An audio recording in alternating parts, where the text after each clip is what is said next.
warahmatullahi wabarakatuh.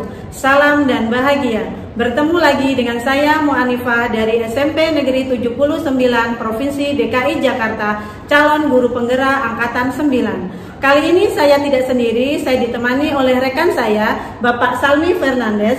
Beliau adalah salah satu guru matematika di SMP Negeri 79 Jakarta. Selamat pagi Pak Salmi. Selamat pagi Bu Iva. Bagaimana kabarnya Bapak? Alhamdulillah baik. Apakah hari ini ada pelajaran atau kosong Bapak? Alhamdulillah hari ini hanya mengajar di jam pertama kedua dan selanjutnya kosong. Oh, berarti kita bisa ya Pak ya melakukan kegiatan praobservasi. Ya, jadi hari ini kita akan melakukan kegiatan praobservasi ya Bapak ya. Tujuannya di sini adalah untuk mengetahui dan mengevaluasi kesiapan Pak Salmi nanti sebelum saya melakukan observasi untuk kegiatan supervisi akademik di kelas yang diajar oleh Pak Salmi, gitu ya Pak ya. Nah, jadi nanti hari ini nanti kita melakukan kegiatan praobservasi. Di sini ada beberapa pertanyaan yang akan saya ajukan ya Bapak ya. Yang pertama yaitu tentang tujuan pembelajaran. Jadi untuk kegiatan observasi nanti, apa tujuan pembelajaran yang ingin Bapak capai? Tujuan pembelajaran yang nanti akan saya capai di kelas, yang pertama siswa bisa memahami konsep ruang sampel pada peluang ya Bu Iva ya, karena memang pada kesempatan observasi nanti saya menggunakan materi tentang peluang. Nah, karena ruang sampel ini adalah kata baru bagi anak-anak, mungkin saya akan mencoba untuk anak-anak memahami konsep dari ruang sampel tersebut. Lalu yang kedua, anak-anak bisa menentukan ruang sampel dari beberapa percobaan atau dari beberapa yang terjadi atau percobaan atau perlakuan yang terjadi gitu ya. Itu aja dua tujuan pembelajaran yang nanti akan dicapai. Iya, berarti ada dua tujuan pembelajaran yang dicapai ya Pak ya. Pertanyaan yang kedua, bagaimana atau area apa area pengembangan yang ingin Bapak capai dalam kegiatan pembelajaran nanti? Nah, untuk area pengembangan yang nanti akan saya capai ada dua juga nih Bu Iva. Jadi ada area pengetahuan dan keterampilan, dimana kalau area pengetahuan itu anak-anak itu bisa mengerti, bisa memahami konsep dari ruang sampel itu apa gitu ya. Jangan sampai anak-anak tertukar antara ruang sampel dan peluang. Kemudian yang kedua adalah area di keterampilan. Nah, di sini anak-anak itu melakukan beberapa percobaan secara langsung ya, memainkan dadu dan mata uang gitu ya sebagai keterampilan mereka dalam menentukan ruang sampel yang nanti akan keluar dari percobaan tersebut. Oke, jadi tadi dijelaskan bahwa ada dua area pengembangan, pengetahuan dan keterampilan, menitikberatkan agar anak itu tidak salah penafsiran tentang peluang dan ruang sampel gitu ya Pak ya. Oke, pertanyaan ketiga Bapak, bagaimana rancangan pembelajaran yang akan Bapak terapkan di kelas, mungkin dari segi metode, model, strategi pembelajaran yang akan digunakan di kelas nanti? Baik, untuk rancangan rencana nanti observasi, saya rencananya nanti akan menggunakan model problem based learning, di mana anak-anak itu saya berikan masalah terlebih dahulu sesuai dengan sintak-sintak dari problem based learning tadi. Dimulai dari anak-anak menganalisis video pembelajaran, di mana di situ ada video-video bermain kocok arisan atau bermain undian gitu ya, dimana di situ ada ilmu yang tersirat tentang peluang dan ruang sampel gitu. Nah, dari model tadi problem based learning itu dipadukan juga dengan diferensiasi. Pembelajaran diferensiasi yang saya lakukan ada di konten dan di proses, dimana diferensiasi konten itu terjadi di dalam itu saya kasih video di dalam konten saya itu ada video untuk mungkin yang gaya belajarnya audio, visual ya, audio apa visual ya? Audio dan visual. Audio visual gitu ya. Lalu ada yang kinestetik, nanti di sana setelah menonton video anak-anak melakukan percobaan sesuai dengan kelompoknya.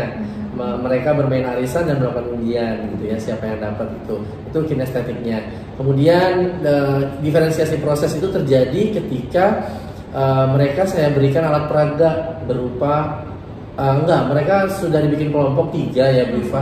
Jadi ada yang sesuai dengan gaya belajarnya, gaya belajar audio, visual dan kinestetik.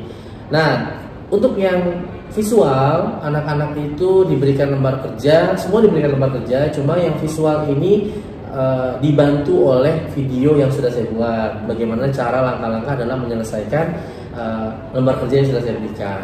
Kemudian kalau kinestetik, lembar kerjanya langsung saya berikan alat peraganya.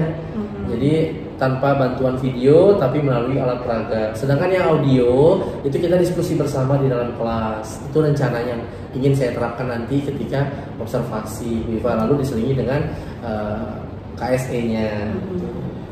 Oke, sangat menarik sekali ya Pak ya, dengan menggunakan model PBL, anak diberikan masalah, biar memecahkan masalah, kemudian menemukan konsepnya, kemudian anak-anak dibagi kelompok berdasarkan kemampuannya menggunakan pembelajaran diferensiasi dan diintegrasikan dengan KSE-nya.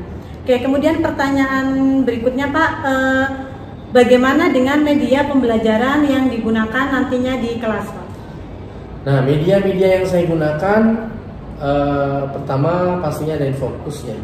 Media mungkin Infokus, laptop yang nanti akan saya pakai, saya akan gunakan di dalam kelas untuk menunjang video pembelajaran yang nanti akan saya putar di depan anak-anak. Kemudian ada lembar kerja, kemudian ada alat peraga yang nanti akan, alat peraganya itu berupa percobaan-percobaan karena mereka sudah mencoba bermain kocok arisan gitu ya di dalam kelompoknya. Kemudian mereka melakukan percobaan melempar buah dadu dan melempar mata uang logam. Oke. Pertanyaan terakhir Pak, kira-kira di sini kapan nanti waktunya untuk saya melakukan observasi dalam kegiatan pembelajaran tadi yang sudah dirancang oleh Pak Salmi? Ya, observasi yang rencananya saya akan ambil karena saya akan mengajar atau melakukan observasi ini di kelas 81 itu ada di hari Kamis di tanggal 8 Februari Bu Iva. Jadi rencananya itu ada di jam ke-2.34 kebetulan sebelum istirahat gitu. Oke, tadi sudah kita melakukan percakapan ya Pak ya dari beberapa pertanyaan mengenai kegiatan praobservasi. Nah, setelah kegiatan praobservasi ini, kira-kira perasaan Pak Salmi sekarang bagaimana Bapak? Perasaan setelah praobservasi yang Bu Iva, saya cukup senang ya. Kenapa? Karena saya bisa mengembangkan kompetensi saya mengajar ya di dalam kelas gitu ya. Yang tadinya mungkin pengen begini, secara langsung dari pertanyaan Bu Iva jadi berbelok nih gitu ya. Mungkin malah tambah kreatif lagi gitu ya. Tadinya saya mengkonsepkan ini, tapi dengan adanya pertanyaan-pertanyaan dari Bu Iva membuat saya kayaknya membuka, jadi sambil mikir nih menjawab pertanyaan Bu Iva, kayaknya bagusnya begini. Jadi saya itu kayak seakan-akan bisa mengembangkan kompetensi saya nanti ketika observasi di kelas. Mudah-mudahan sesuai dengan rencananya nanti. Amin. Oke. Terima kasih ya Pak Salmi ya.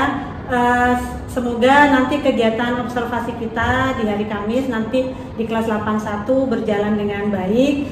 Dan saya juga makin penasaran nih, tadi kan dijelaskan rencana pembelajarannya itu sudah cukup menarik sekali. Saya yakin anak-anak pasti akan lebih bersemangat lagi mengikuti pembelajaran, apalagi pembelajaran matematika yang rata-rata anak itu kurang suka ya Pak ya, seperti itu.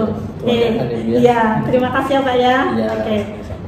Demikianlah kegiatan praobservasi kita dengan saya tadi didampingin oleh rekan saya Pak Salmi Fernandes. Sampai bertemu dengan kegiatan observasi dan kegiatan pasca observasi yang nantinya akan didampingi oleh pengajar praktek saya yaitu Pak Gugun dalam kegiatan pasca observasi nanti.